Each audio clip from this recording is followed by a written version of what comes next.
I'm Chase. And I'm Andrew. We're a third-generation family business all about farm fresh food and fun.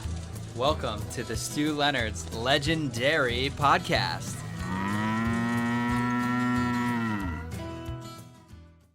Welcome back to Stu Leonard's Legendary Podcast. Welcome back. Thanks for listening. This is episode 4. Sure is. And we have a special guest. What's the name of this Dad. one? What are we talking about today? Today we're going to talk about the famous brands that launched at Stu Leonard's. Okay, that's fun. And we want to hear all the stories about it because we've, heard them growing up, but they're so cool. I think the most famous one has to do with Paul Newman. That's the one I think that's really gotten the most publicity for us. And, that all started when my dad had a good friend, Bob Sharp, who was a car racer, and he owned a car dealership. And he was Paul Newman's driving coach. So Paul Newman loved racing. So one day Bob Sharp said to my father, hey, I'm going up to Lime Rock, which is a Connecticut speedway. And he said, I'm going to practice with Paul Newman today. You want to come? So my father said, all right.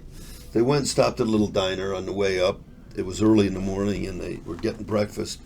And Paul started talking about his marinara sauce and how much he loved, salad dressing. The marinara came later. His salad dressing, and he said, I got this great vinaigrette that I make, he said, and every Christmas I send it to all my friends, celebrities, and they love it. He said, it's been growing and growing. He said, what I always wanted to do was take a product like this and create the product and then donate everything back to charity. So my father was like, well, that sounds like a really great idea. And Paul said, how do I do that? My father said, I'll tell you what. I'll contact a supplier, a producer of salad dressing, he said, and I'll invite you to the store and we'll get some samples. Send me a sample of what you make, give me a bottle of it, and we'll copy it. And so my father then had Paul Newman come down to the store, and I was lucky enough to sit in the back, and Well, he was huge, right? I mean, huge. Of course, right, he did the Sting. I can't even tell you his movie credits were, one of the legendary actors of Hollywood. Amazingly popular. When was this at it start? When This was in the 80s. Okay. So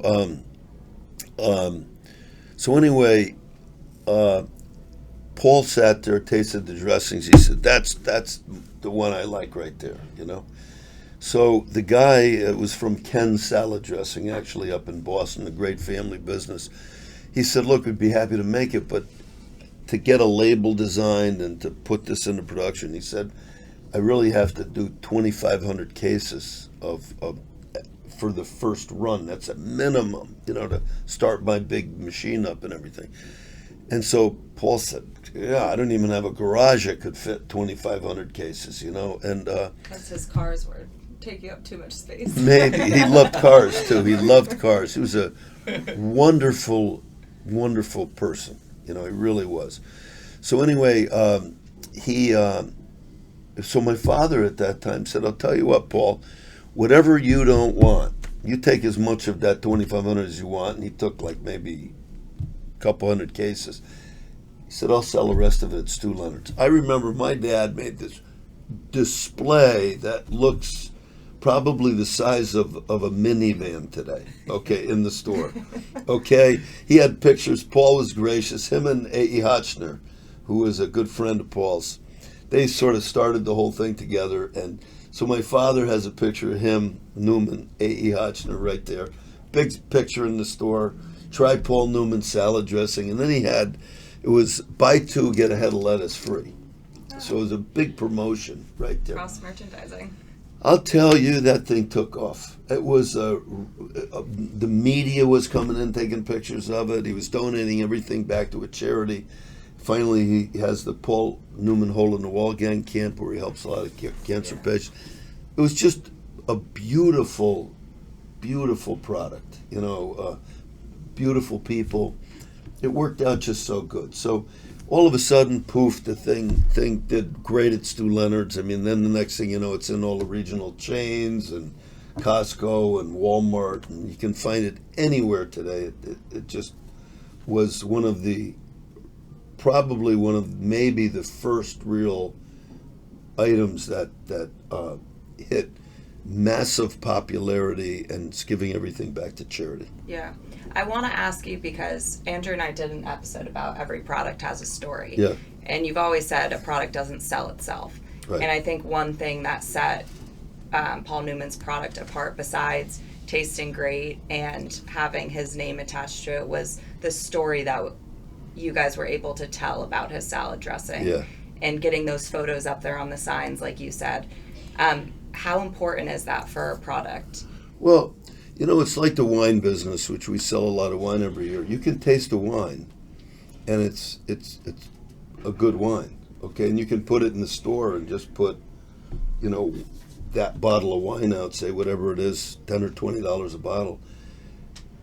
People don't get excited about it until they hear, that this is the Pope drinks this wine. Okay, he loves this wine. What's the story behind that product? It could be just a generational, it's third generation Italian family. It's next to another vineyard that same bottle sells for $200, and it's across the street. Yeah. And you can get this for $20. There's got to be something exciting about the product, and so not only do you put it on the shelf and put the sign up, but you have to create that excitement that gets people to, ooh, that's really good, So that's really the whole idea between every product has a story, and then you got to tell it, So Newman's took off. It was a great success, and obviously comes up with his marinara sauce afterward.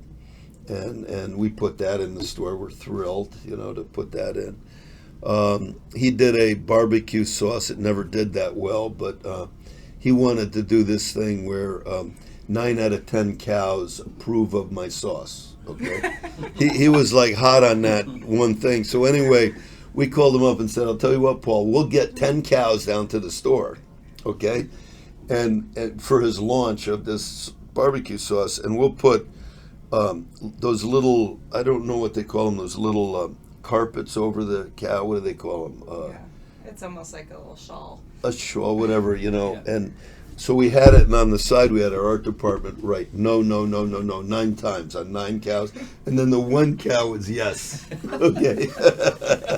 So we had like these 10 cows in the parking lot, and Paul came down with Hotchner and stuff, and we did a whole little PR thing. He loved it, that he went over and hugged the yes cow, and how much he loved it. No, I think it was yes, no. Okay. Yeah, So there was 9 out one of them. dissent. 9 out of 10 Yeah. said, Yeah. 9 out of 10 said yes. Yeah. So he was hugging all of the yeses, and then he went no, he went to the one that didn't like it. That's so But cool. it was like fun. We just had fun with him and promoting it and all that. And then the marinara sauce obviously brought in, and we were a little skeptical about that because we had my mother's marinara sauce too. So would that compete with Mom's? And we finally decided, no, it's a little different. This is my mother's special recipe, and then Paul Newman has his, and it's for charity. Speaking of marinara sauce, then like you said, we had, we have limited items here. So we started with, we had a great Mrs. Leonard's, which is our grandma's recipe, and a great marinara sauce. And then we have Newman's coming in. And then when we opened up Yonkers, right, you had Rayo's coming to knock on the door. So Well, they didn't knock on the door. I went down to Rayo's one night to have dinner. Bo Dietl, he was the cop detective in New York there, and then he has a great security firm today. But he invited me to come down to have dinner down at Rayo's one night, which is really cherished, So we're just opening Yonkers. I get an invitation to go down there. Ray Kelly, the commissioner of the police, the NYPD, was there. It was a really cool table. Frankie was there, who's was the maitre d' at Rayo's for years. Nicky DeVest, a guy back there who had a vest with like like tremendous number of pins and everything on it. He was a real character. And I was just sitting there having dinner with all of them, and Frankie comes over with this bottle of marinara sauce. And Rayo's is known for their sauce and their meatballs, and Dino's in the kitchen back there, their head chef. So I'm sitting there just like a Connecticut guy, who's just opening a store in Yonkers, getting our New York feet wet. And Frankie comes over, hey, Stu, he said, I got this marinara. He said, could you sell it up at the store? And I remember saying to him, could you give me like a price sheet or something? He goes, hey, Stu, he said, we don't really have any of that figured out yet. He said, why don't you just give me the order, he said, and everything will work out. So I go, well, that's maybe the way things go in New York here, So then Bo Dietl brings me down to Hunts Point Market one day. He wants me to meet a guy. I meet Allie Tomatoes down there. Allie's got a tomato sauce. Hey, how about bringing in, how much is that? Don't worry, things will work out, Then he introduces me to Joey Pots and Pans, okay? This guy, man, he's out of movies. He's got blue sunglasses on when you talk to him in his suits. Silk suit, I love all the names. I know. I mean, it's incredible. So, how much is that? We're working the price. Don't worry about a thing. Steve Sharipper from The Sopranos comes in with a marinara. So anyway, we bring all these marinara sauces in, and I'm bringing my dad up through the Yonkers store after we opened it. And we're walking through, and I remember my father said to me, hey, we're limited items, like you said, Andrew, right? What do we have all these marinara sauces for? So with that, I said, we're in New York now, we got to keep a few people happy here. He goes, cut one of them out. So I go over and I asked Andrew, our buyer, it was slowest seller. He said, Joey Pots and Pans, So we'll call Joey up and tell him we got to cut his item out. And he said, Stu, been here 15 years. I love Stu Leonard. I'm not calling Joey. You call Joey. So I called Joey up on the phone, had a nice long conversation with him about marinara sauces and stuff. Then I called my father back. I said, Dad, I got good news and bad news. He said, what's the good news? I said, we're cutting the marinara sauce out. He said, what's the bad news? It's going to be Mom's. He laughed. But anyway, Joey was cool about it, and we slid out of a few of those sauces. But, a lot of them have gone on there. They call it a celebrity graveyard, actually, because a lot of celebrities want to come out with that product, but it takes a lot to promote them, Bryan Cranston came out with a great tequila. Yeah, with Aaron Paul. You got to keep pumping it, which he did. He does a great job. Look at Bon Jovi's son, Jesse, with his Hampton Water.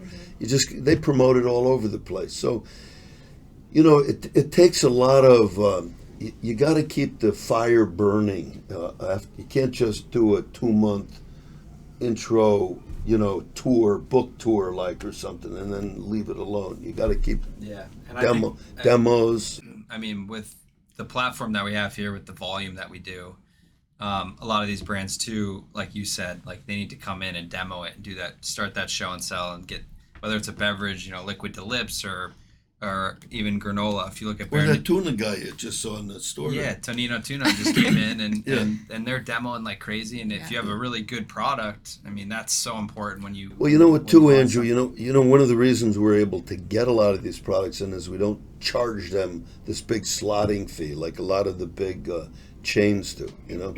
They're so, they don't have the money right now. So it's hard for them to launch an item. So we're able to bring them in and launch them. And speaking of, there's also famous brands that have launched here that didn't have a celebrity behind them, such as Bare Naked Granola. Yeah. And so that's where really the hustle factor comes in, because you need to build that story and demo that product. See, that's a great one to talk about, Bare Naked Granola. There, Kelly was one of the ones, and I forget the guy's Brendan. Okay. But anyway, I literally came walking into work one morning and I see a gal in the lobby at the store with a tray, with a bowl of granola, with a carton of Stu Leonard's milk, with some blueberries, a little glass of orange juice, and she had a flower and a banana. It was like a beautiful tray you would bring to your wife or your husband on their birthday or something for breakfast. And I just was walking in. I've never seen that in my whole life. So I just said to her, I said, hi, I'm Stu. And she said, I'm Kelly. And I said, what are you doing? She said, I'm waiting to sit here and talk to your buyer. And I said, well, you know what? Our buyer's on vacation right now. Something must have gotten a little screwballedy up. Well, I didn't want to just kick her out. So I said, why don't you come on in? So we went into my office. I invited a couple other people who bought products at the store, and she presented her granola. Now, you talk about every product has a story. She spent the summer over in Europe and really got into the muesli and the granolas and the nuts and the oats, and made her own recipe up with raisins and so forth. And she had this idea. She came back and she got a friend of hers, Kevin Conroy, who had still has Roayton's Seafood Market in Norwalk. He had an oven. He said, yeah, you can go use my oven. Well, she was in there baking like this granola all day long and packaging it right there and then literally driving it over to the store. All day. That's all she did. How did that meeting go because I'm sure she anticipated selling her product to one of the buyers, but there she was pitching it to Stu. Well, this is a ways back. We weren't really all that big. Okay. It wasn't any big deal. We just had, I think just Norwalk and Danbury at the time. Okay. So, she you know what it was? We really liked her. She was a really nice person, still today, really nice person. She worked her butt off, okay? These products that launch, she didn't take her foot off the gas for one day. 7 days a week she was in there demoing that product. I don't know when she slept. It was her life, but she got everybody addicted to this great product. She told them their story about being in Europe, and the thing just took off, and other stores started carrying it. I guess Brendan maybe was out on the road trying to sell it to Whole Foods and all that. And Bare Naked Granola just boom, boom, boom, just got big. And then they sold it to Kellogg's, I think, for what? $122 million. $122 million. Okay, so, I wish we would have gotten a little equity in that company or something like that.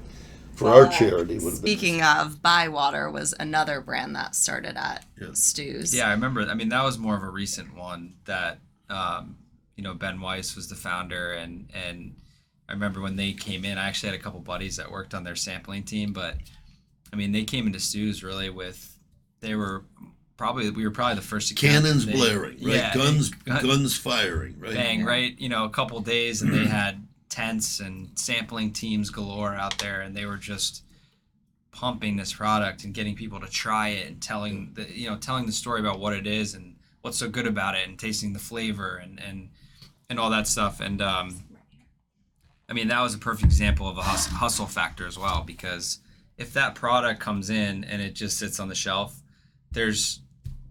chances are it's not going to survive, right. So the companies the entrepreneurs that come in and they invest in that liquid to lips and that sampling and getting people to try it. Yeah. I mean, they have huge success. And you have the Stu's platform with tons of people, tens of thousands of people walking through here every day and competitors as well. Yeah. I mean, the word really spreads. Kind of that well, Andrew, you said a good thing, because the hustle factor is every famous brand in the store has a couple things that are guarantees. One of them is there's a hustle factor behind it. Whether it's anybody, if they're out there hustling to sell that thing all the time, you're giving it a chance, And the other thing, I like you're saying they're liquid to lips, but it's food to lips. It's right. Just get it in their mouth, And a lot of times, a lot of companies don't want to invest the money up front to spend all that money to demo and to give away all those free samples. And it's tough for smaller companies to do that. But the main thing, you got to be there demoing and getting the product out into people's mouths. And Andrew mentioned that we have limited products, and sometimes that can make it harder for small businesses like this to get their launch. But at the same time, we maybe make that initial decision to bring a product in, but it's really our customers who are the deciding factor Right. of if it stays. That's right. So getting them to taste the product is key. Yeah. So, well, it's pretty cool how many famous brands got their start at Stu Leonard's. And we're not only even talking about the food, but the wine business too. Oh my gosh, yeah. I mean, Tito's vodka, for instance. Now it's like almost like Band-Aid. When you mention that, it's just synonymous with vodka. They didn't start at Stu Leonard's, but they're from our town here. I know their headquarters is now, but they have obviously Texas vodka, but we just started bringing that in very early in the cycle for Tito's. So we've watched a brand like that just explode at Stu's. We had a little hand, of course. We were promoting it and put big pallet displays in the store and everything because we loved it so much. But when we love a product, and it could be famous brand, and it's great to have a celebrity behind it. But you know what? The main thing, we want to just see if the customer is going to get all excited about it. Yeah. And all these brands that went up to make hundreds or $1 billion, whatever. You told me which one sold for $1.7 billion. Buy was 1.7. Buy water, Yeah, okay. So a lot of them, our customers benefited from us bringing it in. We started it early. We brought it in. We got them an opportunity to taste it early, and so we look at it as a win-win. The product won and we won too. I love that. Well, thank you for sharing those stories. Hey, with my us. pleasure. Yeah. Thanks. I hope this thing goes on to episode 5. We hope so too. Yeah, Well, everyone, tune in for our next episode, subscribe, and we look forward to chatting more. Sounds good. Thank you for coming. Have a good day, guys.